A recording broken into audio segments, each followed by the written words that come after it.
Eu não creio no Deus que é fogo consumidor.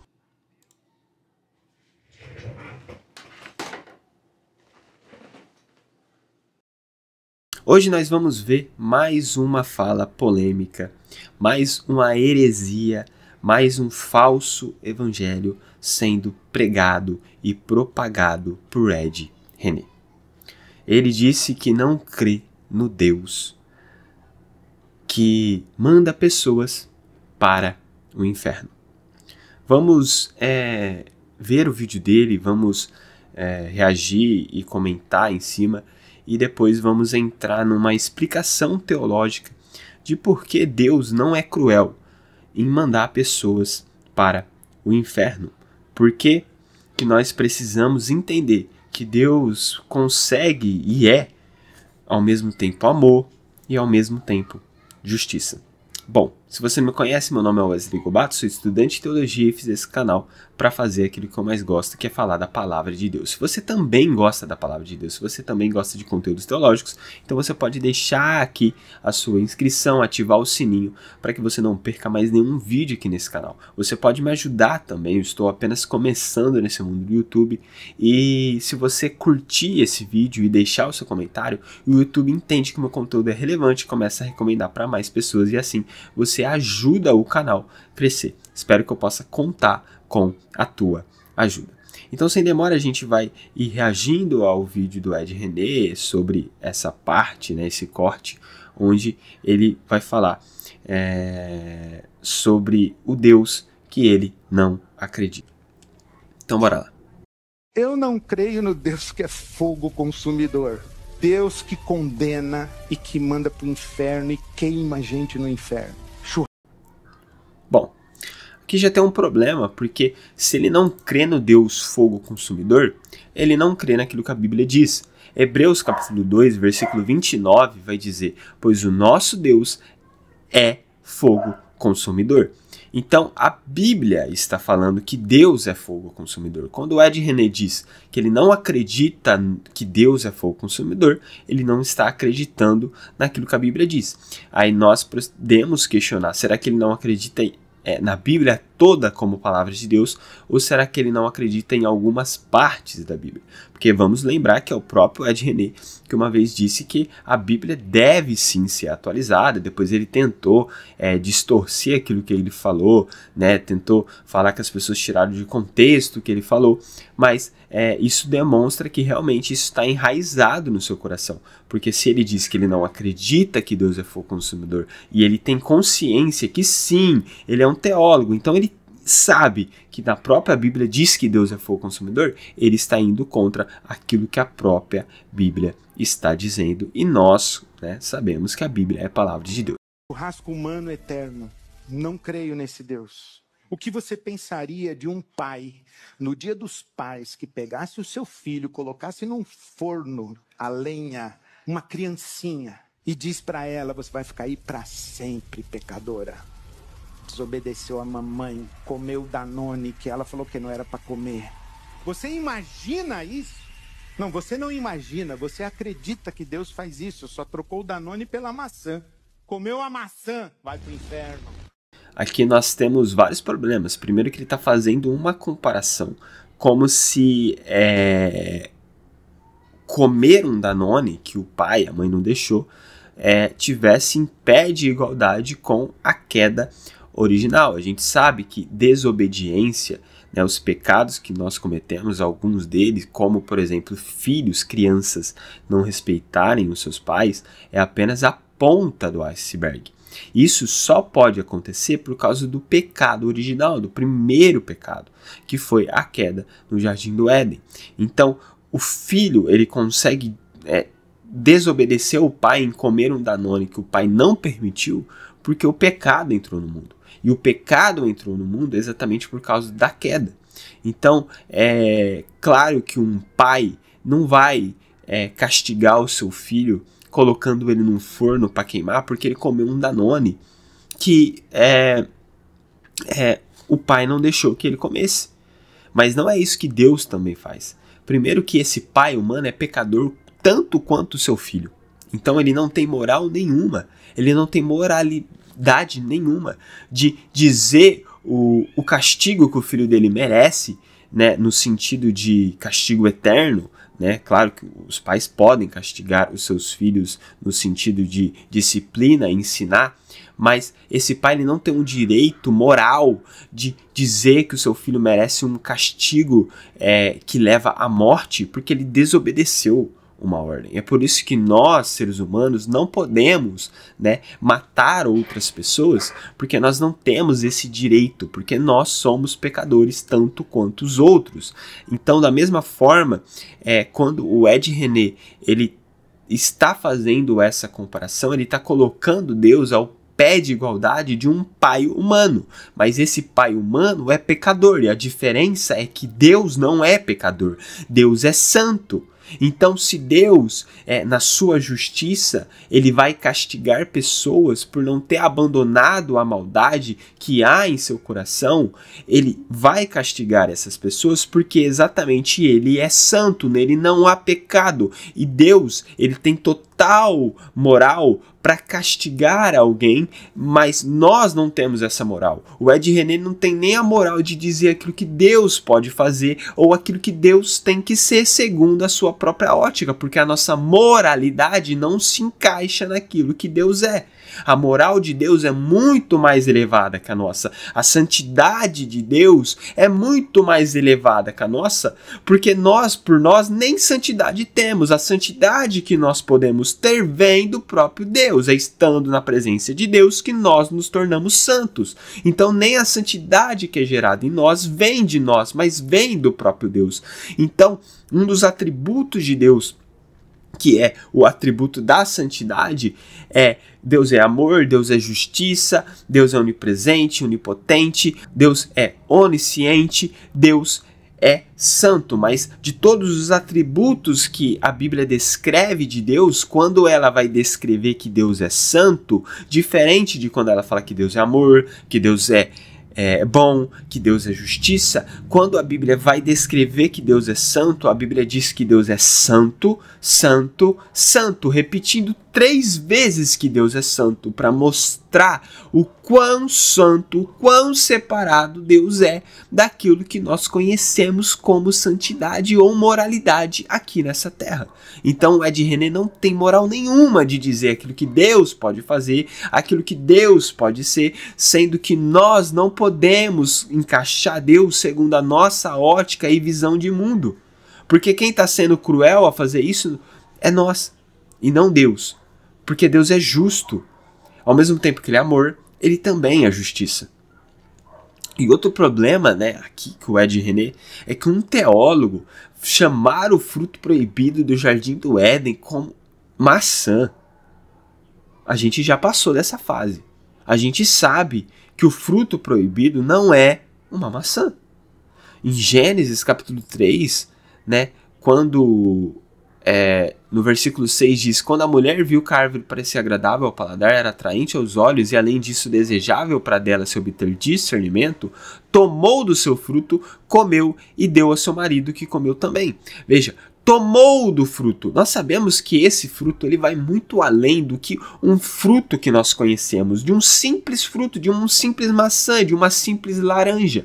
A gente sabe que esse fruto representa o conhecimento de toda bondade e maldade. A gente sabe que é o conhecimento do bem e do mal que estava ali. Nós sabemos disso. Não é uma maçã.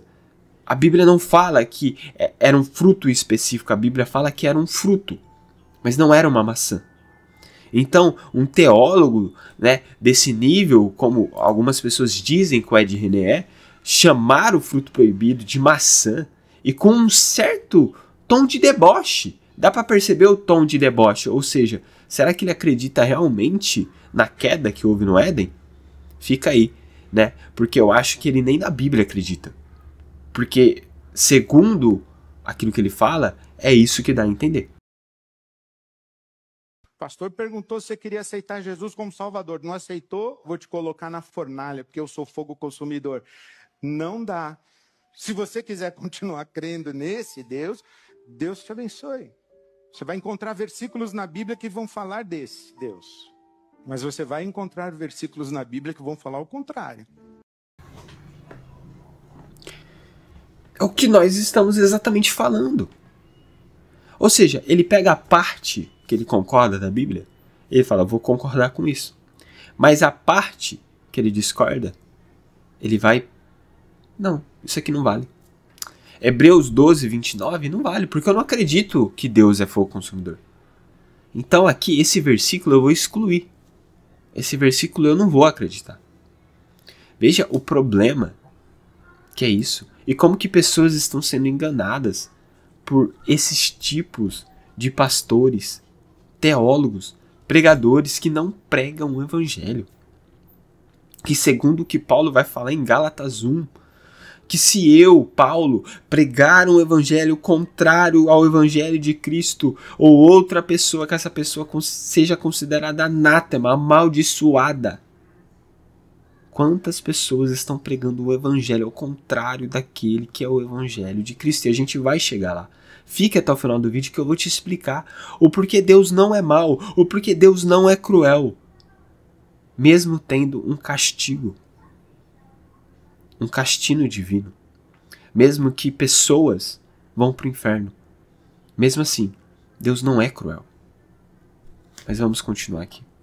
Sabe que quem crê num Deus cruel, das duas uma, ou é cruel e se identifica com ele, ou se torna cruel para imitá-lo e desenvolve cultura religiosa higienista, segregacionista, supremacista. Nós, os filhos e filhas de Deus, e eles os pagãos, não creio num Deus assim. Não é esse o Deus e Pai de Jesus Cristo. Isaías, capítulo 53, versículo 10. Contudo foi da vontade do Senhor esmagá-lo e fazê-lo sofrer.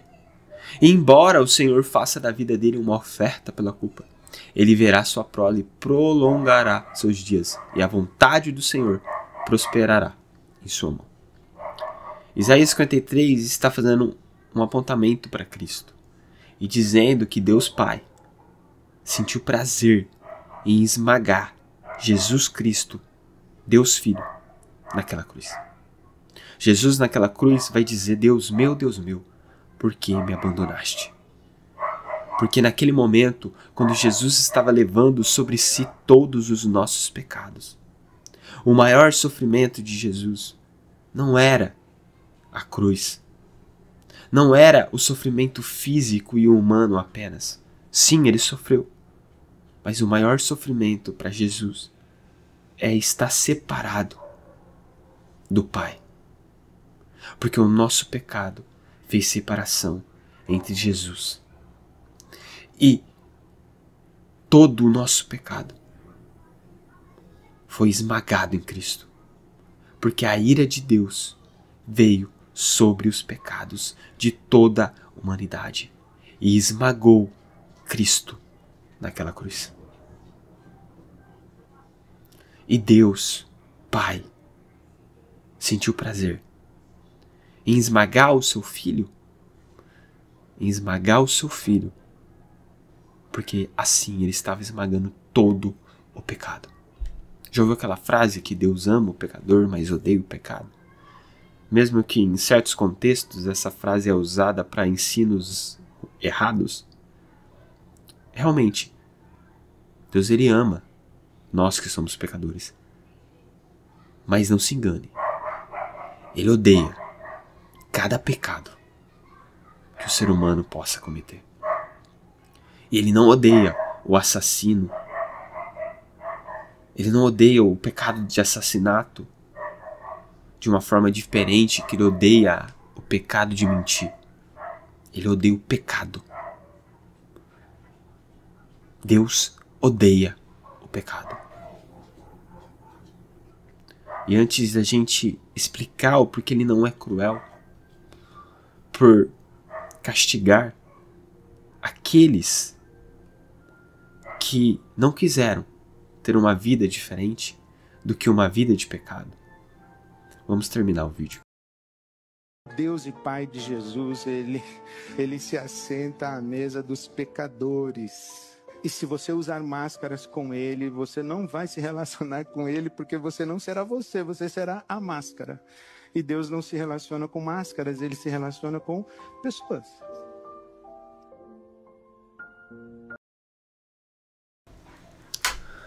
Mas um ensino totalmente problemático, prejudicial para o verdadeiro evangelho. São lobos em pele de cordeiro entrando e devorando as ovelhas do aprisco. Nós precisamos tomar cuidado com pessoas e ensinos que ensinam essa graça barata, esse evangelho liberal. Porque Jesus não morreu naquela cruz para que agora você possa fazer aquilo que você quer. Jesus morreu para nos dar liberdade. E é só em Cristo que encontramos a verdadeira liberdade. É por isso que Gálatas, a carta de Gálatas, Paulo vai fazer este contraste entre graça e lei, entre liberdade e escravidão. Paulo vai falar que a lei leva à escravidão, mas a graça nos leva à liberdade. E por que Paulo está falando que a lei leva à escravidão? Porque a lei, ela não tem a capacidade de arrancar dentro de nós o nosso pecado. Já a graça, ela nos livra de todos os nossos pecados. Porque ela é uma graça salvadora, assim como vai ser dito por Paulo na carta de Tito, mas ela também é uma graça transformadora. E ela também é uma graça que nos oferece uma esperança, a esperança no reino que está por vir. Então, quando Jesus morre naquela cruz, ele não morre simplesmente para que agora você possa pecar, porque ele já pagou o preço pelos seus pecados. Não, pelo contrário. Jesus, ele morreu naquela cruz para nos dar a liberdade, para que agora a gente não seja mais escravos do pecado. Porque a liberdade não é fazer aquilo que eu quero. O mundo vai dizer que isso é liberdade, mas isso não é liberdade. Isso é escravidão. Porque eu estou escravo dos meus próprios desejos e anseios. Liberdade é eu saber o que é o certo a se fazer. E fazer aquilo que é certo. Independente que o meu desejo seja de fazer aquilo que é errado. Liberdade não é fazer o que eu quero. Liberdade é escolher fazer aquilo que é certo.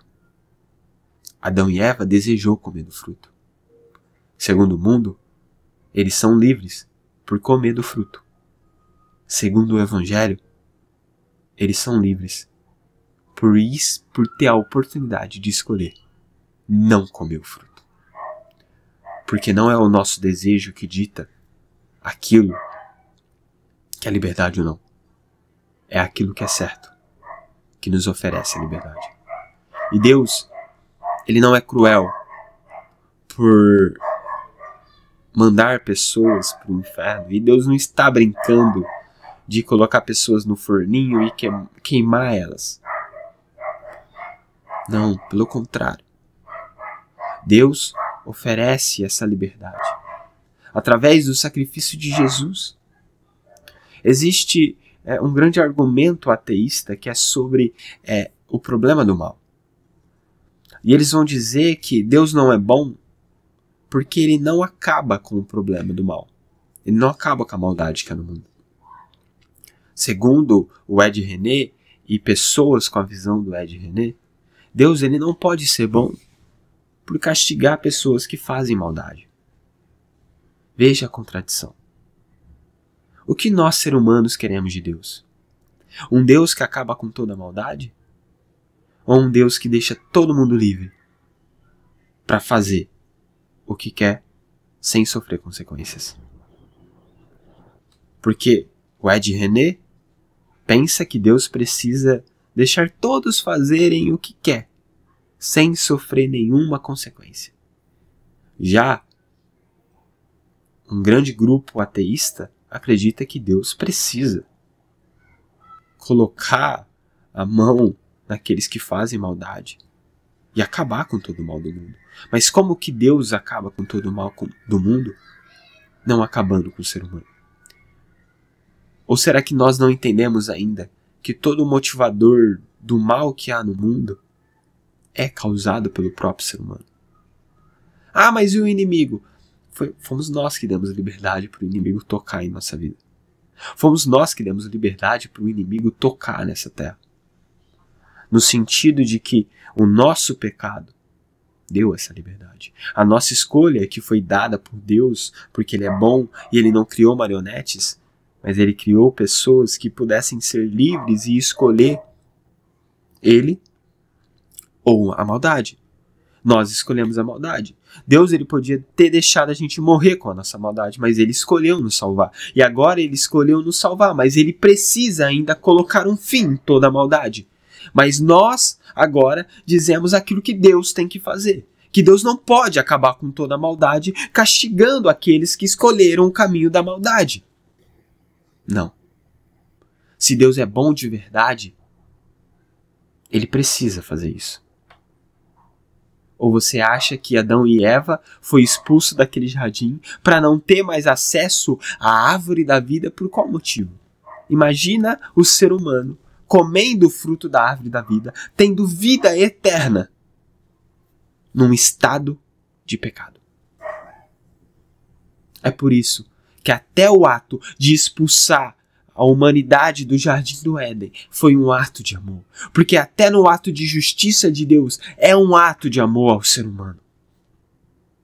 Porque se Deus não castigar aqueles que escolheram viver uma vida de maldade, a maldade vai continuar existindo. Mas Deus vai colocar um fim nessa maldade. E se as pessoas escolheram o caminho da maldade, elas vão sofrer as consequências.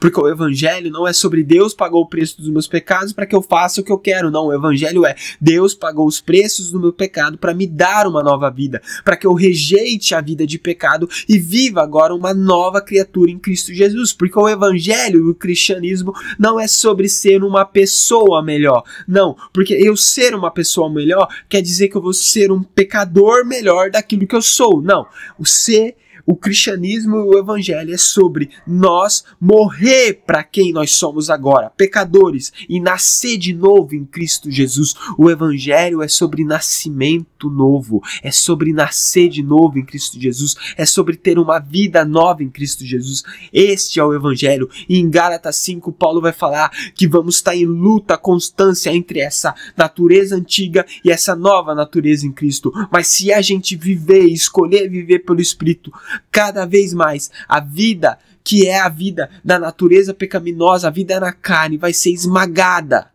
pela vida no Espírito.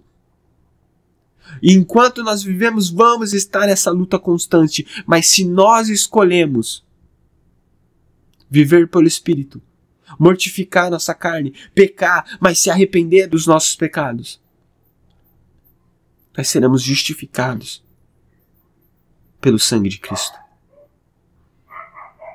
Mas agora, mesmo conhecendo a mensagem do Evangelho, mesmo sabendo que existe um Deus que nos deu a oportunidade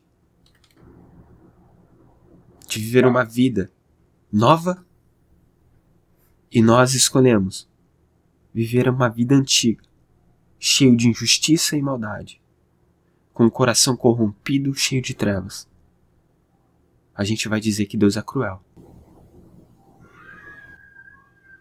por castigar pessoas que escolheram fazer o mal. É sobre isso o Evangelho. Deus, Ele é bom, Ele é amor, mas Ele também é justiça. E a existência do inferno não apaga aquilo que Deus é.